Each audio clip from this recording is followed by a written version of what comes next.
Agar tayyor bo'lsangiz, men sizga o'yin qoidalarini tushuntirib o'taman. Agar tayyor bo'lsangiz, boshlaymiz. Demak, sizga birinchi savolim.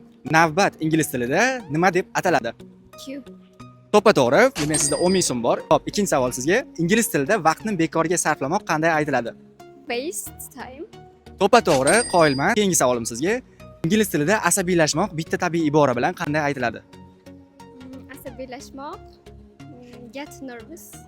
To'ppa-to'g'ri javob berdingiz. Keyingi savolim sizga. Ingliz tilida qaror qabul qilmoq tabiiy ibora bilan qanday aytiladi? Make a decision.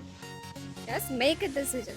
To'ppa-to'g'ri va nihoyat oxirgi savolga ham yetib keldik. Agar shu oxirgi savolimga javob beradigan bo'lsangiz, qoyil qolaman bilingizga. Xo'p, ingliz tilida mas'uliyatni o'z zimmasiga olmoq qanday aytiladi? Bu juda ham oson savol, lekin C1 da berilgan. Mas'uliyat deb olmoq. Yes. Mas'uliyatni o'z zimmasiga olmoq. Olmoq va mas'uliyat. Take responsibility. To'ppa-to'g'ri javob berdingiz. Qoyil qolmasdan ilojim yo'q va 80 ming so'm yutib oldingiz. Tabriklayman sizni. Ingliz tilini o'rganishda davom etamiz. Bu esa sizning yutug'ingiz. Tabriklayman. Instagramdan Ace Englishga obuna bo'lib qo'ying va fikrlaringiz bo'lsa, tomoshabinlarga ingliz tilini o'rganish haqida aytishingiz mumkin.